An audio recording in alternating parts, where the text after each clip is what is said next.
أوله رحمة وأوسطه مغفرة وآخره العتق من النيران. رواه ابن خزيمة بسند فيه ضعف يسير. So in this hadith we learn that Ramadan has 3 phases to it.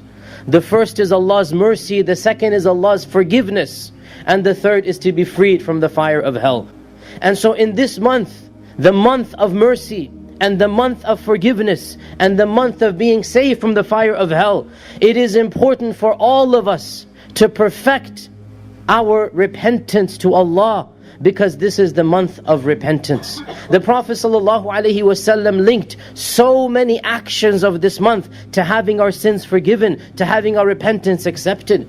Whoever fasts the days of Ramadan with iman and expecting Allah's rewards will have all of his sins forgiven. Whoever prays at night throughout the nights of Ramadan with iman, expecting Allah's reward, will have all of his sins forgiven. Whoever prays on Laylatul Qadr with iman, expecting Allah's reward, will have all of his sins forgiven. Notice, all of the sins forgiven, all of the sins forgiven, all of the sins forgiven. In the famous hadith in Sahih Bukhari, our Prophet ﷺ is climbing the mimbar and he says, Ameen, Ameen, Ameen. We know this famous hadith. Every time he says Ameen. And they asked him, why did you say Ameen, O Messenger of Allah? And so he said, Jibreel came to me and told me a certain phrase, and then say Ameen to that phrase. And the phrase we're interested in, one of them is that, O Muhammad ﷺ, any one of your ummah who catches the month of Ramadan and is not able to have his sins forgiven, then may he perish. Say Ameen. So the Prophet ﷺ said Ameen. Meaning, the month of Ramadan is the month of forgiveness of sins.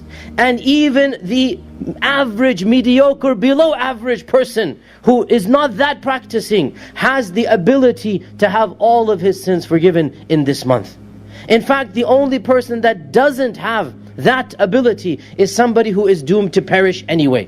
O Muhammad, any of your ummah who catches the month of Ramadan and yet still does not manage to have his sins forgiven, then may he perish. Say Ameen. So the Prophet said Ameen. And the Prophet ﷺ never made dua against a righteous person, against a good person. So the fact that he's making dua against somebody who doesn't manage to have his sins forgiven in Ramadan shows that this person has no hope whatsoever. If you don't get your act together in Ramadan, if you're not able to get Allah's forgiveness in Ramadan, then really you have no hope whatsoever of Allah's forgiveness. That is the message that is being given. Now that's a scary message, but there's also a positive light. And the positive light is what? That therefore the bar has been lowered so much that everybody who puts in the effort, everybody who tries and attempts to have his sins forgiven, will indeed have his sins forgiven. That is the beauty and the blessedness of this month. So we need to realize and appreciate and be aware of the concept of repentance and forgiveness. And how do we attain Allah's forgiveness? When Adam committed his sin, what did Adam do? He recognized his mistake. And he realized he had made a mistake. And he asked Allah to forgive him with genuine grief and regret and remorse and repentance. فَتَلَقَّى آدَمُ مِنْ رَبِّهِ كَلِمَاتٍ فَتَابَ عَلَيْهِ رَبَّنَا ظَلَمْنَا أَنفُسَنَا وَإِن لَمْ تَغْفِرْ لَنَا وَتَرْحَمْنَا لَنَكُونَنَّ مِنَ الْخَاسِرِينَ. Oh our Lord, we have wronged ourselves, my wife and I. We have wronged ourselves. This is our fault. I made the mistake. رَبَّنَا ظَلَمْنَا أَنفُسَنَا وَإِن لَمْ تَغْفِرْ لَنَا. And if you don't forgive us, وَتَرْحَمْنَا, and have mercy on us. Pause here. Ramadan is the month of maghfirah and rahmah.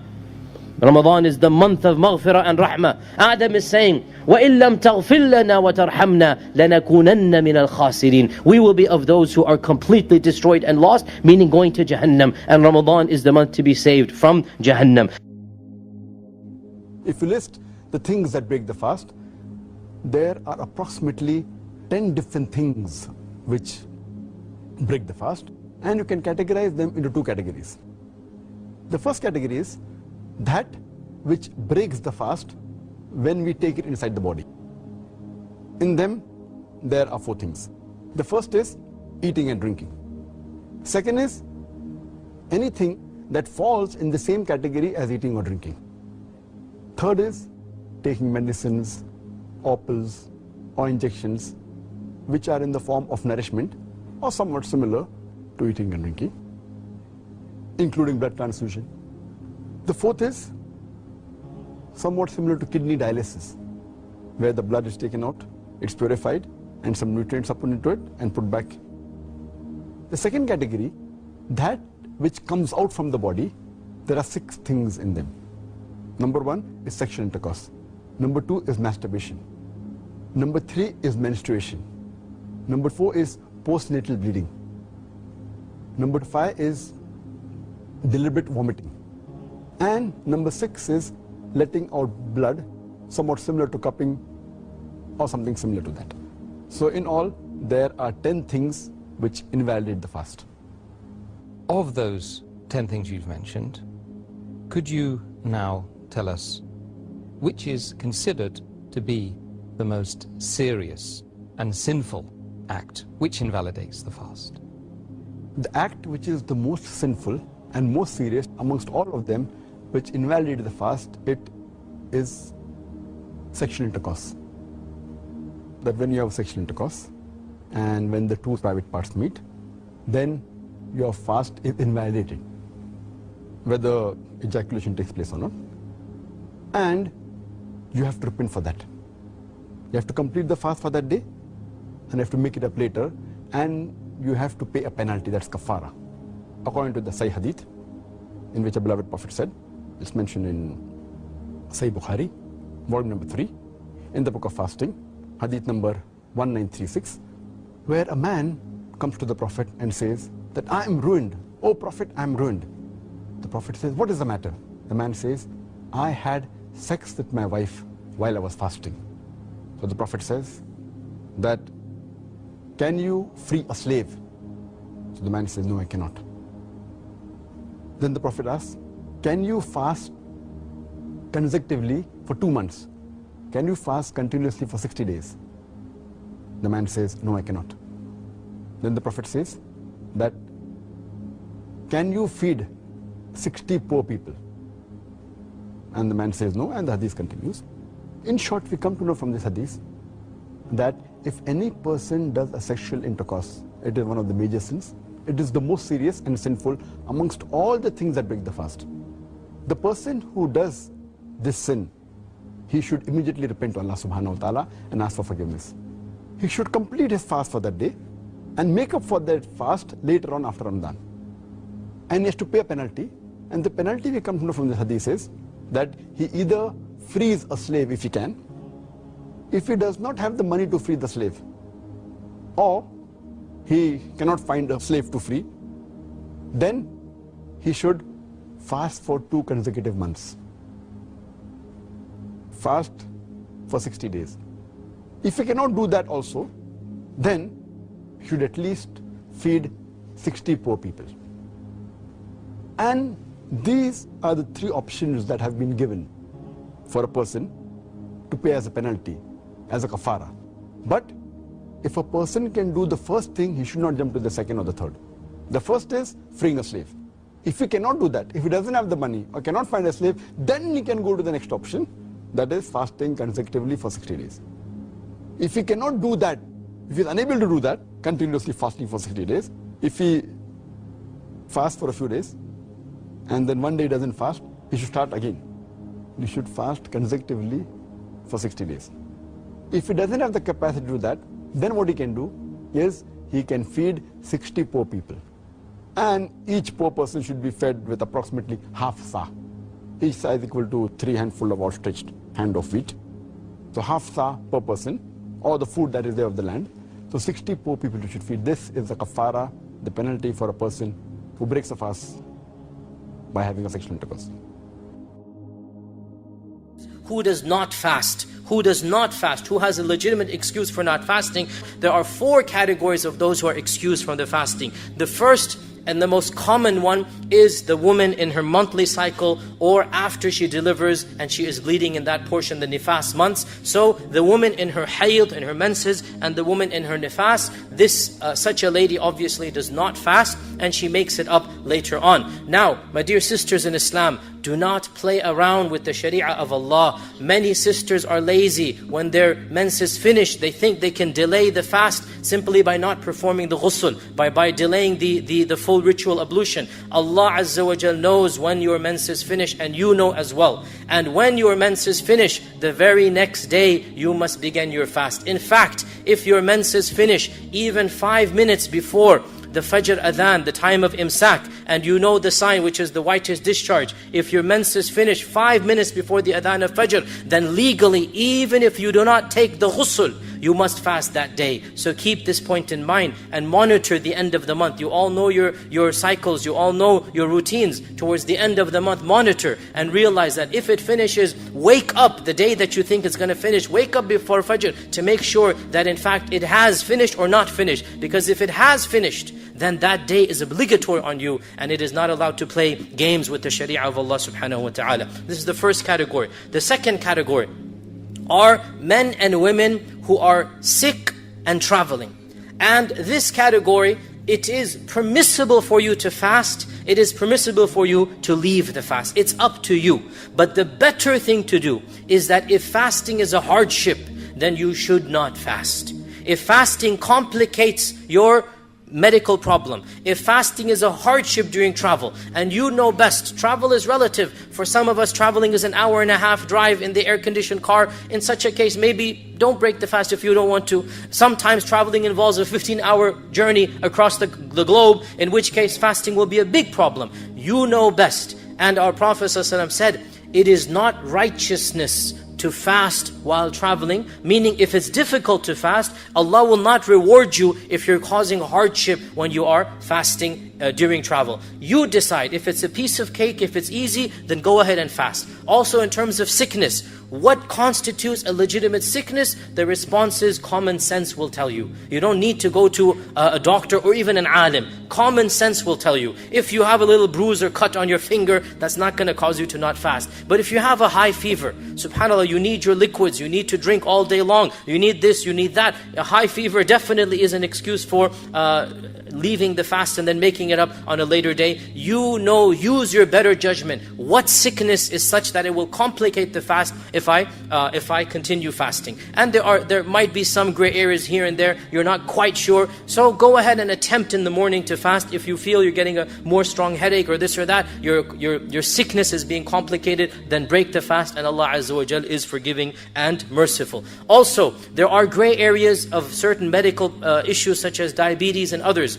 I cannot give you a blanket fatwa. Go to a Muslim doctor. And why do I say Muslim doctor? Because a Muslim will understand the obligation of fasting. Not that we don't trust a non-Muslim doctor, but a non-Muslim does not understand how important fasting is. A Muslim doctor will understand how important fasting is. So if you're diabetic, or if you have a chronic illness in this regard, go to a Muslim reputable doctor so that the Muslim doctor can weigh between, in your case, if you have a heavy meal with these and these ingredients, and then you break your fast at the appropriate time, inshallah it's okay. So the Muslim doctor can tell you this.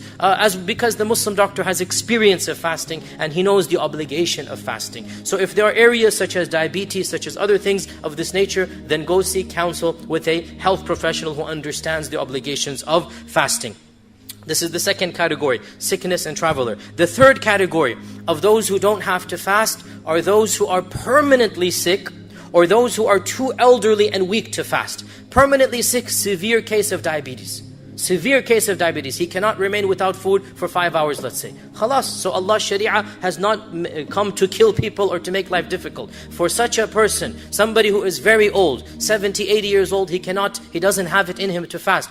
For such a person, the fasting is forgiven, and he will have to give a fidya, which is feeding one person 1 meal per day that he doesn't fast. And the average fidya in America is between $8 to $10. If you want to be safe, give 10. If you give $8 a day, no problem. And you have to give fidya according to the land you're living in. Don't calculate fidya based upon Pakistan or Bangladesh. Calculate fidya based upon America because you're living here. You may send it to Pakistan or Bangladesh, but it has to be $8 a day, not 8 rupees a day, because you're living in this land. So your fidya is calculated according to this. And this is the third category. The final category, and then we conclude our first khutbah, the final category is the category that's a bit of an ikhtilaf over, and that is women who are pregnant and women who are feeding children.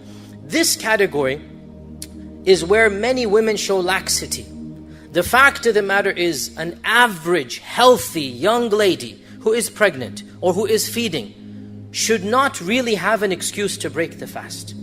However, if the doctor says, or if she herself feels fainting or whatnot, then yes, we understand, and so the Sharia will allow her to break the fast. Nonetheless, an average young healthy lady who is pregnant or who is feeding a child, generally speaking, should not just jump to the conclusion, I don't have to fast. Because the fasting, generally speaking, should not harm her situation. Nonetheless, let her seek the advice of her own professional counselor, and also, again, let's encourage a Muslim doctor who understands the importance of fasting. If the doctor feels, and if she as well feels, that fasting will not be possible, then she may avoid the fast, but she will have to make up the days that she has missed. She cannot give money because her ruling is the ruling of the one who was sick or traveling. That is, she will overcome the sickness, she will come back to a regular state, and she will then have to fast all of the days. And indeed, Allah subhanahu wa ta'ala knows best.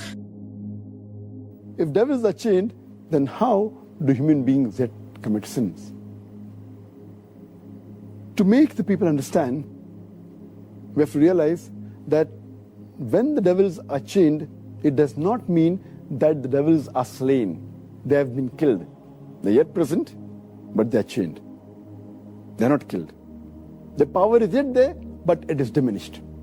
For a better understanding, I'd like to give you an example that when there is a lion or a tiger who is free, there are high chances that he may kill you. Your life is in danger. But the moment that tiger or that lion is chained, you are safe. You are safe as long as you maintain a safe distance. After the tiger has been chained, if you come too close to him, there are chances yet you can be killed. So as long as you maintain that distance from the tiger who is chained, you are safe. Similarly, in the month of Ramadan, if you maintain a safe distance from the Satan, you will be saved. And if you read the Quran, Allah says in Surah Baqarah, chapter 2, verse number 168, be careful of the khutwatu shaitan, of the footsteps of the devil, for he is to you an avowed enemy. Many places Allah subhanahu wa ta'ala says in the Quran that be careful of the footsteps of the devil. Allah doesn't say that be careful of the devil, because a normal Muslim, an average Muslim who has average iman, when he sees the devil in front of him, he will be careful. For example, suppose there's a young girl who comes to an average Muslim, a young boy, who has average iman. If a young girl comes and tells him that let's spend the night together, that Muslim will say, spending the night together with a girl, it's haram, it is zina. He will immediately object. But that same girl, if that girl phones that young boy and speaks to him on the phone, the boy will say, speaking to a girl on the phone, there is no problem. So he speaks to the girl for a few times on the phone for a few minutes. Later on, the girl says, let's go and have some snacks in McDonald's on Kentucky Fried Chicken. Having snacks for a few minutes, for half an hour with a girl in McDonald's, no problem. So he goes and has snacks with the girl in McDonald's. Later on, the girl says, why not have dinner in a restaurant? Having dinner with a girl in a restaurant for a couple of hours, no problem. Then the girl says, why not spend the night together? And then the boy says, spending the night together with a girl, no problem. So this is khutwatu shaitan, footsteps of the devil. This is not mentioned in the Quran, this is just my own example. So what Allah warns us is that be careful of the khutwatu shaitan, the footsteps of the devil. If the devil comes directly in front of an average Muslim who has iman, he will abstain. He will run away from it. But the khutwatu shaitan are the things which are dangerous. So, what we have to realize, when the devil is chained, his footsteps are restricted. So many of the sins are prevented. But if we go close to him, then the chances that we'll be overtaken by the devil and commit a sin are very high. So what we have to be careful, that in Ramadan, if we keep the distance, then the chance of committing sin is less. But if we go close to the Satan, even though he's chained, like how a tiger can walk even after he's chained, same the devil. So this is my understanding. When the beloved Prophet said, the devils are chained, the devil can yet move. But less distance, so if we keep the distance, we'll be safe. The second reason that I feel is that in the month of Ramadan, though the devils are chained, we fail to realize that the balance 11 months, they are free. And the impact that the devil has on the human beings for these 11 months, it leaves those impact, that impression in the month of Ramadan. To give a better understanding, I always give the example that there are drug peddlers which try and get customers, the youngsters from the colleges, from the universities. So what they do initially, they give the drug free. And they entice the youngsters for having drugs. Later on, after some time, they charge a nominal amount for that drug. Later on, they charge an exorbitant amount. But by the time the youngster is already hooked on to the drug. So even if the drug dealer is not there, they will try and find where the drug dealer is. They will go out of the way to find him and get the drug. And many of them, even if the drug peddler, the drug dealer, is imprisoned by the law, they will go out of the way to find someone else. They may go in a chemist shop and buy mandrakes, whatever it is. They are so much hooked onto it. So these people who have become addicts to drugs, or rather say addicted to the Satan, even though the Satan is imprisoned, the effect is yet there. So in this way we understand, as a drug dealer, as a drug peddler, even after he goes, the drug addict gets accustomed to that drug. So we human beings, we are accustomed to the sin. And even though the Satan is imprisoned, we keep on committing these mistakes. But mainly those people who have become addicts fall in this category. So those who do major sin fall in this category. But the normal Muslims, the average Muslims who haven't become addicted, it's easy for them to stay away from sin.